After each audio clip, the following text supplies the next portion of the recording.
Dan pemirsa untuk mengetahui lebih lanjut terkait dengan dimulainya kembali operasional KA Jauh, kami telah tersambung dengan Humas KAI Daob 6 Eko Budianto. Selamat siang Pak Eko. Selamat siang. Pak Eko, rangkaian kereta api yang disiapkan sendiri yang sudah mulai beroperasi, ini apakah seluruhnya atau hanya sebagian dan berapa yang disiapkan? Jadi untuk mengawali new normal pada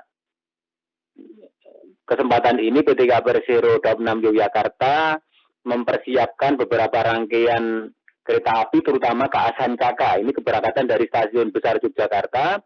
Kemudian ada lagi KA Sri Tanjung. Ini keberangkatan dari Stasiun Lempuyangan menuju ke Ketapang Banyuwangi.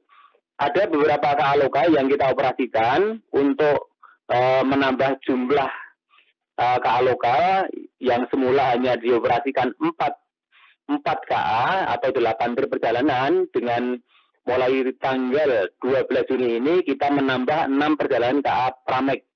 Jadi semula hanya Solo sampai dengan Jogja, tapi kita tambah lagi operasinya sampai dengan Solo, Jogja sampai dengan Kutoarjo. Jadi harapan masyarakat untuk bisa menikmati KA Pramek sekarang sudah terrealisasi begitu.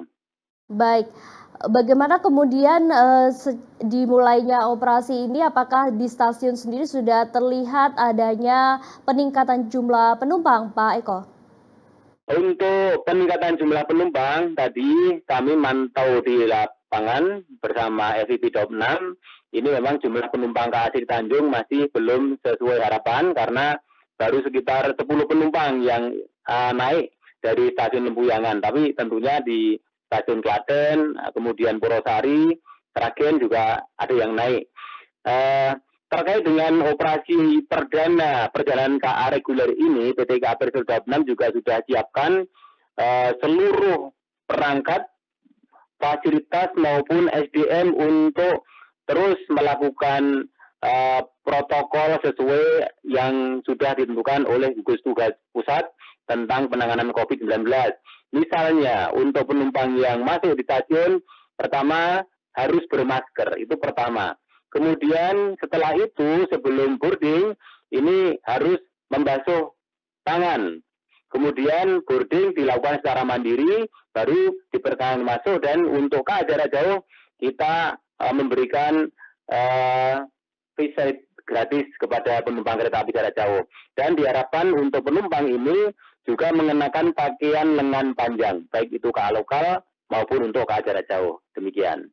Baik, bagaimana kemudian tindakan yang akan dilakukan apabila memang dari penumpang sendiri belum mengetahui terkait dengan syarat-syarat untuk naik kereta ini? Tadi juga disebutkan Bapak bahwa sebaiknya memakai lengan panjang dan lain sebagainya. Kalau misalkan ada yang belum tahu dan kemudian belum sesuai prosedur, tindakannya bagaimana Pak?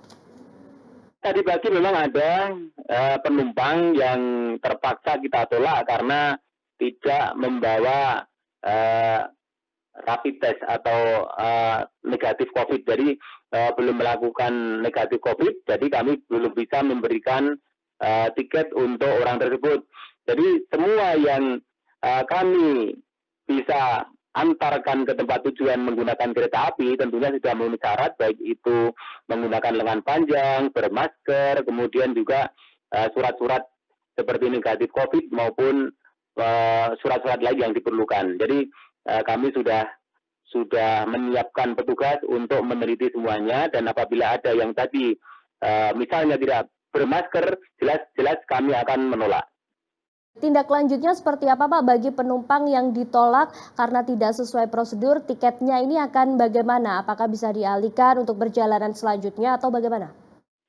Untuk tiket akan kami kembalikan 100%. Jadi silakan membatalkan tiket dan uang kami kembalikan 100% seketika itu juga.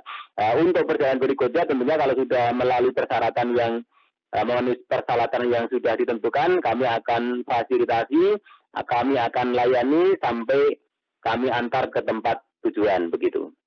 Pak Eko, penjualan tiket dari dimulainya kembali kereta api reguler ini apakah juga masih sama dengan sebelumnya, yakni bisa melalui online atau hanya on the spot atau bagaimana? Untuk penjualan tiket ini dilayani H-7, ini sudah kami buka untuk penjualan tiket online tentunya seperti itu. Kemudian juga kami memberikan pelayanan penjualan tiket GoShow 3 jam sebelum keberangkatan.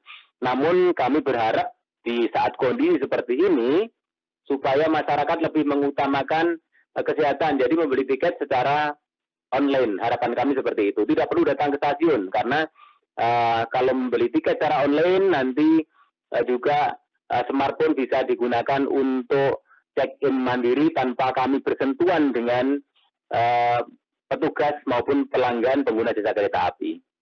Pak Eko, ini mungkin yang sering ditanyakan masyarakat adalah terkait dengan tarif tiket sendiri, apakah kemudian mengalami kenaikan atau mungkin memang masih sama dengan sebelumnya?